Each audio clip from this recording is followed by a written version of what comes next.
Hello friends, in this video I will present Wordsworth's Tintern Abbey from the series Literary Pearls.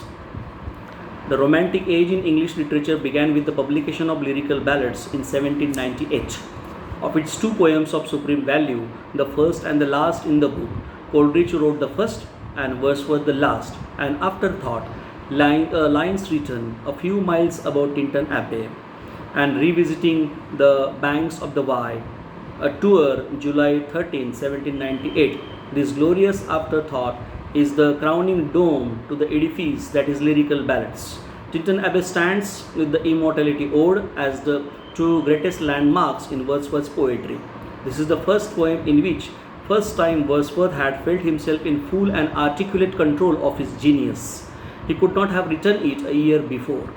No poem of mine, Wordsworth said, was composed under circumstances more pleasant for me to remember than this. I began it upon leaving Tintern after crossing the Wye and concluded it just as I was entering Bristol in the evening after a ramble of 4 or 5 days with my sister. Not a line of it was altered and not any part of it written down till I reached Bristol.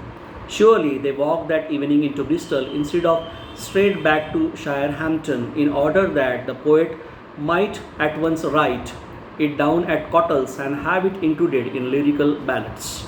Not a line of it ever was altered, and the poem that we know today is identical with that composed on the Wye's banks, an unusual occurrence in Wordsworth's poetry. The title of the poem is not quite accurate. If it was written, as the poet says, upon leaving Tintern on July 13, the scene of its composition must have been not above Tintern but below it. In fact, it must have been written largely on board the small vessel which took them back to Bristol. Much more probably, however, it was begun on the first day at Tintern when they were walking up the river towards Monmouth and simply completed on the 13th. It is a curious fact that nowhere in the poem does Wordsworth mention Tintern Abbey itself, though we know that he must have admired it for the return from Chepstow to spend a night there. Gilpin describes its conditions. The grass in the ruins was kept mown, but it was dwelling place of beggars and the wretchedly poor. The river was then full of shipping carrying coal and timber from the forest of Dean. This also Wordsworth does not mention, though he does notice in a footnote to the phrase a soft inland murmur, the change from tidal to non-tidal waters not far above Tintern. Tintern Abbey is a poem of self-disclosure. It is the prelude in Gittel. Perhaps the way in which it most strongly resembles the prelude is in its close connection with real incidents and emotions in Wordsworth's own life. It is impossible to understand it without knowing where, when, to whom and about what he wrote, for these personal elements are not only a part of the poem, they are what the poem is about. As Margaret Drabble puts it, we could read Michael or the idiot boy or She Dwelt Among the Untrodden Ways without knowing anything about Wordsworth at all, though we understand them better with some knowledge. But we cannot read Tintern Abbey in the same way it understand it at all. We have to pay attention to Wordsworth and to his feelings for his sister Dorothy. The poem is about the dissociation of sensibility from thought and their reintegration. Having had to abandon his childhood institutions for the sake of thought, and having had abandoned thought when he would recover an emotional response to nature, the poet has now managed to bind his days together, to see in his childhood institutions the origin of his moral ideas, and to find both in his unified response to external scene. Therefore, Wordsworth is, still in spite of the evolution of his thought, a lover of meadows and the woods. Being well pleased to recognize, he concludes in the final lines of the main section of the poem, I quote, in nature and the language of the saints, the anchor of my purest thoughts, the nurse, the guide, the guardian of my heart, and soul of all moral being, I unquote. Biographically, the poem is important because it is the poet's own testimony to the change in his feelings and in his outlook since he first came that way 5 years ago. In this connection, F.W. Bettson observes, in terms of Wordsworth's mental evolution, the importance of Tintern Abbey is that it records his discovery that the mighty world of eye and ear, half created in the process of perception. The discovery had implications that have not always been realized. It is in Tintern Abbey that we see for the first time Wordsworth as a worshipper of nature.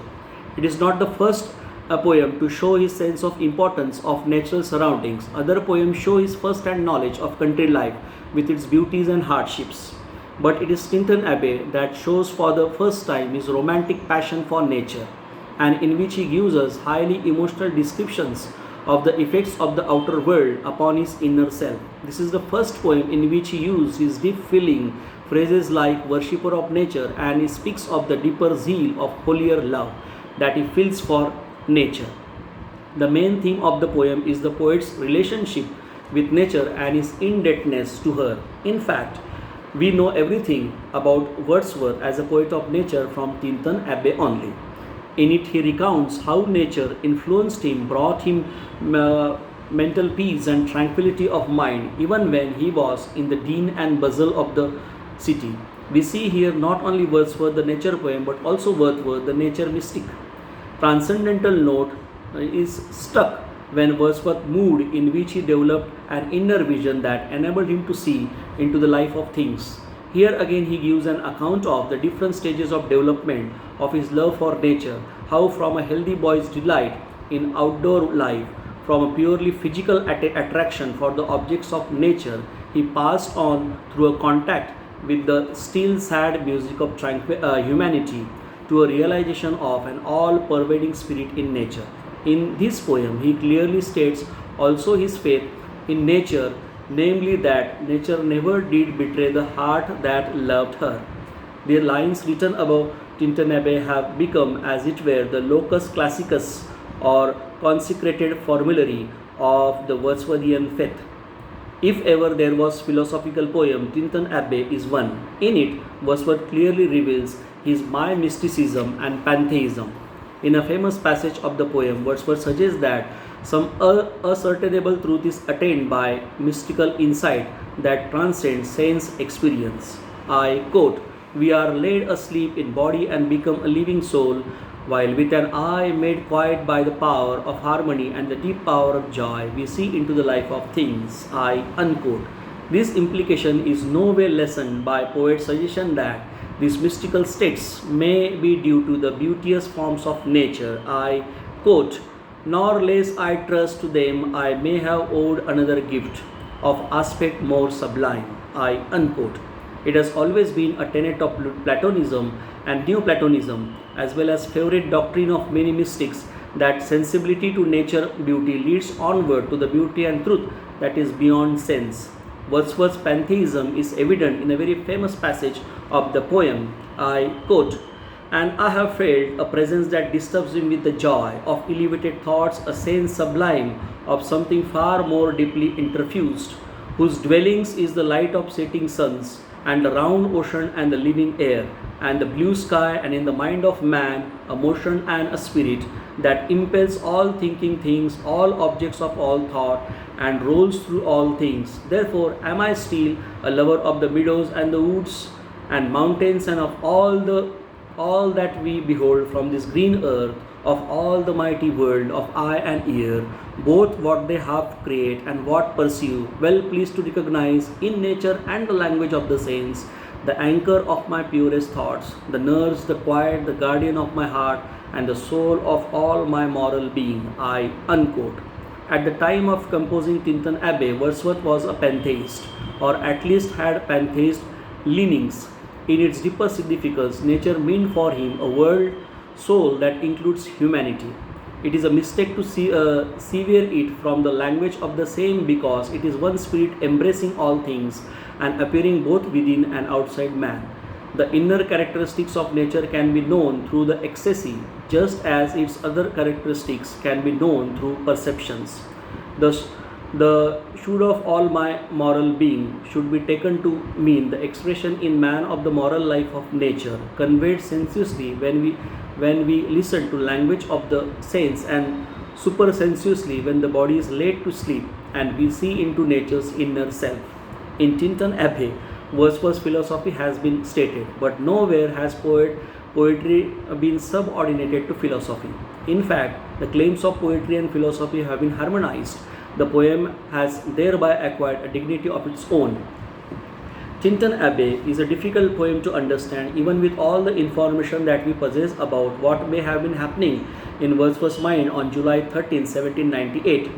To kids, it seemed full of dark passages. As he put it, I compare human life to a large mansion of many apartments, two of which I can only describe, the doors of the rest being as it shut upon me. The first we step into we call the infant or thoughtless chamber, in which we remain long as we do not think. We remain there a long while, and notwithstanding the doors of second chamber remain wide open, showing a bright appearance. We care not to hasten to it, but are at length imperceptibly impelled by the awakening of the thinking principle within us. We no sooner get into the second chamber, which I shall call the chamber of maiden thought, then we become intoxicated with the light and the atmosphere. We see nothing but pleasant wonders, and think of delaying there forever in delight. However, among the effects these breathings is father of is that tremendous one of sharpening one's vision into the heart and nature of man, of convincing one's nerves that the world is full of misery, heartbreak, pain, sickness, oppression, whereby this chamber of maiden thought becomes gradually darkened, and at the same time on all sides of it many doors are set open, but all dark, all leading to dark passages. We see not the balance of good and evil. We are in the mist. We are now in the state. We feel the burden of the mystery. To this point was Wordsworth come, as far as I can conceive, when he wrote Tintern Abbey, and it seems to me that his genius is explorative of those dark passages. This was all said by Keats. As close examination of the poem shows that in its Wordsworth was not concerned with offering the final poetic statement of a fully formed philosophical view of life and the universe, unlike Coleridge, who, as Keats knew, was incapable of remaining content with half knowledge. He was primarily concerned with expressing the complex totality of a mood, which included both elements of knowledge, belong his sensory apprehension of nature, the healing power of his memory of nature, his past, and Dorothy's present emotional involvement in nature. To half knowledge belong his speculations of the actual content of his mystical moods and the relationship of these moods with nature, and his perplexity regarding the balance of loss and gain in his own evolution. This division accounts of the dialectical oscillation which drives Wordsworth to statements of sublimity, only to stress their hypothetical character immediately afterwards. Like the Lucy poems, Tintern Abbey is personal in feelings, but unlike them, it is quite openly and specifically so, and says exactly what and whom it is being personal about. Instead of addressing an unknown girl named Lucy, it addressed my dear sister. Indeed, Tintern Abbey is Wordsworth's poem to Dorothy in the same way as the prelude is his poem to Coleridge. It is no accident that Tintern Abbey ends with the famous tribute to Dorothy Wordsworth. In this dear sister, Wordsworth seemed to have found the resolution of his psychological contradictions. She was his link with humanity. His psychological contradictions. She was his link with humanity, the one human being from whom he had no secrets or reservations. And she was also at the time at just the same stage of ecstatic connoisseurship of natural beauty that he looked back so regretfully in his own adolescence. I quote, "In thy voice I catch the language of my former heart," I unquote.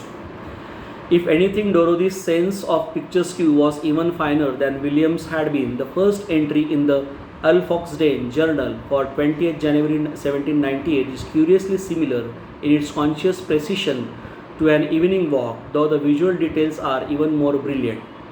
The green paths down the hillsides are channels for streams. The young wheat is streaked by silver lines of water running between the ridges. The sheep are gathered together on the slopes. After the wet dark days, the country seems more populous. It peoples itself in the sunbeams, the slanting woods of an unwearying brown, showing the light through the thin network of their upper boughs. Upon the highest ridge of that round hill covered with planted oaks, the shafts of the trees show in the light like the columns of a ruin. It is all perhaps a little too sophisticated, but in its own way, it could hardly be better done.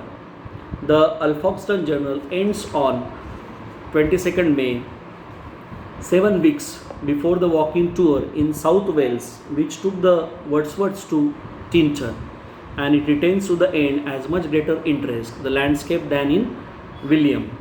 There is no hint of unsisterly feelings on William's side, too. There is nothing for the most determined scandal monger to get hold of before Tintern Abbey. No doubt, the progress to mutual infatuation was gradual and unconscious, but it had certainly begun for Wordsworth at any rate by July 1798, and directly or indirectly, most of Wordsworth's poems written in the years immediately following seem to be colored by it. In Tintern Abbey, Wordsworth has employed the double exposure technique. As he is interested in the stages of growth, he often juxtaposes two widely separated periods of time in such a way that we are made dramatically conscious of the degree of growth that he has taken place between stage 1 and stage 2. It resembles the effect that might be produced by our seeing a double exposure on photographic film, where the same person appears in the same setting, except that 10 years have elapsed between exposures. In the present poem, the light in the eyes of his sister seems to reflect for the poet the very set of mind with which 5 years before he had exulted over the beauties of the landscape around the river Wye. As he overlooks the scene once more, with the mental landscape of the past still in his purview, he is made doubly aware of a sense of loss and sense of compensation greater than the loss. It is the collocation of two separate spots of time which dramatizes for him the degree and kind of his growth in the intervening period. It is the technique of double exposure which gives dramatic life to these philosophic lyrics. Tintern Abbey is quite unlike both lyrics and ballads in style, for its language is not simple by any standards. In it, Wordsworth has not used the language of the middle and lower classes of society. Words like elevated, sublime, interfused, genial, ecstasy, and zeal are certainly not used by the Cumberland shepherd in his daily life. The syntax too is as far removed from ordinary conversations as the actual words. In Tintern Abbey, we see for the first time what is often labelled the Miltonic side of Wordsworth, the long involved sentences, the lofty emotions, the grand manner. Here, for the first time, practically, Wordsworth speaks the language that he was afterwards to speak in prose and in verse. In the tract on the convention of Sintra, as well as in the prelude and the excursion, in private letters, and even in domestic conversation. With its long sentences, its involved grammar, its polysyllabic vocabulary, it was a form of discourse that abandoned all pretense to being the poetry of the people. But it was a style that came much more easily to Wordsworth, sometimes indeed too easily, and it clearly expressed something fundamental in him that had hitherto been denied an outlet. Clearly, when he wrote Tintern Abbey, Wordsworth was aiming at something quite unlike the aims fulfilled in a poem like Michael or the Idiot Boy. It does not follow from this, however, that because Tintern Abbey is good, all the other poems must be bad, and that the aims expressed in the preface must be mistaken. The successful than Tintern Abbey, which has its weak moments and which points forward not only to the grand achievement of the prelude, but also to some of the worst pseudo-poetic sublimities of Wordsworth's middle and old age. Tintern Abbey is not good at the expense of other poems in the book. It is quite good in quite a different way. Thanks friends, this was all about William Wordsworth's Tintern Abbey.